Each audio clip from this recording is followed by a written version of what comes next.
বিগত দিনের কিছু কথা মনে পড়ে গেল। এক অদ্ভুত ঘটনা যা অমূল্য শিক্ষা দিয়ে যেতে পারে। বিষয় হলো যক্ষের সাথে যুধিষ্ঠিরের কথোপকথন। একবার যক্ষ যুধিষ্ঠিরকে জিজ্ঞেস করলেন, ওনাকে বললেন যে আমার কিছু প্রশ্নের উত্তর যদি আপনি দিতে পারেন তাহলে আমি আপনার বাকি ভ্রাতাগণকে আবার জীবিত করে তুলব। সেগুলোর মধ্যে খুব গুরুত্বপূর্ণ আর কঠিন একটা প্রশ্ন ছিল, এই সংসারের সব থেকে শ্রেষ্ঠ আশ্চর্য কোনটি? এই প্রশ্ন আমি আপনাকে জিজ্ঞেস করছি। এবার কেউ বলবেন স্বর্ণ দ্বারা নির্মিত লঙ্কা, এটি হলো সংসারের সব থেকে বড় আশ্চর্য। কেউ বলবেন বরফে ঢাকা সেই পর্বত যা আকাশ স্পর্শ করে। কেউ বলবেন সেই সমুদ্র যার গভীরতা মাপা অসম্ভব ব্যাপার। কেউ বলবেন সেই বায়ু যা আমরা দেখতে পাই না কিন্তু তা আমাদের জীবন দান করে। সংসারের সব থেকে বড় আশ্চর্য কি, সেই প্রশ্নের উত্তর যুধিষ্ঠির দিয়েছিলেন, আর তা ছিল শ্রেষ্ঠ উত্তর এবং উচিত। উনি বলেছিলেন যে সংসারে প্রতিদিন কোনো ব্যক্তি জন্ম লাভ করেন আর কোনো ব্যক্তি মৃত্যুও লাভ করেন।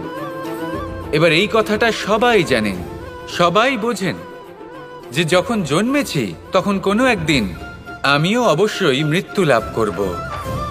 এবার যখন এই কথা প্রত্যেকটা মানুষ জানেন, তখন কেন প্রত্যেক মানুষ এই চিন্তায় থাকেন, এই নিয়ে কষ্ট পান, এই নিয়ে ব্যাকুল হয়ে থাকেন যে উনি একদিন মৃত্যু লাভ করবেন, তার থেকে দূরে পালাতে চেষ্টা করেন?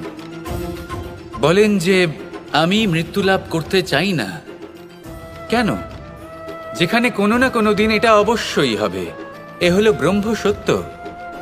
এই যে ব্যাকুলতা, এই ভয়, এই যন্ত্রণা, এই চিন্তা তার মনকে বাঁচতেই দেয় না, এই জীবন অনুভবই করতে দেয় না। সেই জন্য এই চিন্তা, ব্যাকুলতা, ভয় এসবের কি লাভ? কোনো লাভ নেই। সেই জন্য যতক্ষণ জীবনযাপন করছেন প্রত্যেক মুহূর্ত যেন শ্রেষ্ঠ হয়, আনন্দময় হয়, প্রেমের দ্বারা পরিপূর্ণ হয়, সেই চেষ্টা করুন। চেষ্টা করুন যাতে আপনি যে কাজ করছেন তার দ্বারা যেন অন্যের মঙ্গল হয়। এই প্রচেষ্টাই আপনার জীবনকে প্রসন্নতা আর প্রেম দ্বারা ভরিয়ে তুলবে। এই মন সুপ্রসন্ন হয়ে বলবে, কোনো গুণ, কোনো অনুভূতি, কোনো দৃষ্টিভঙ্গি, আমার জন্য ধৈর্য এক বাহন।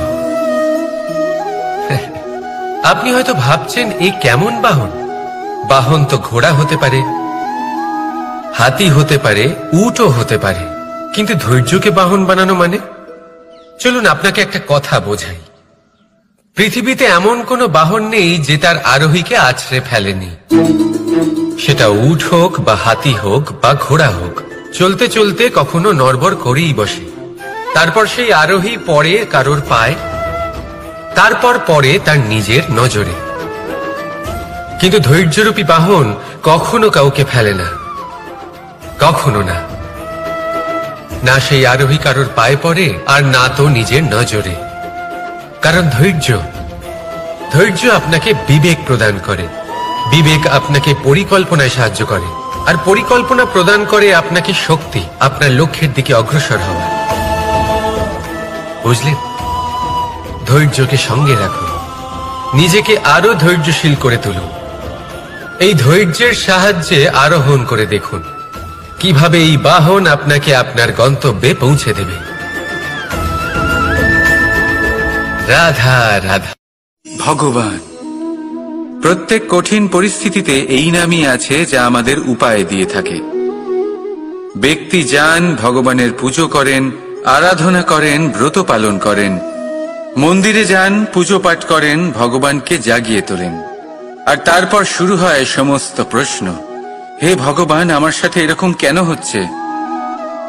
কেন আমারই জীবনে এত দুঃখ আছে?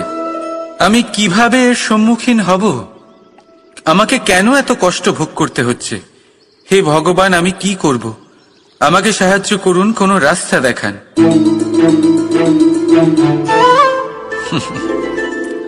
চলুন আমি আপনাকে একটা প্রশ্ন করি। মন্দিরে যাওয়ার চেষ্টা করার আগে আপনি কি জীবনে ততটা চেষ্টা করেছেন যতটা সেই সমস্যা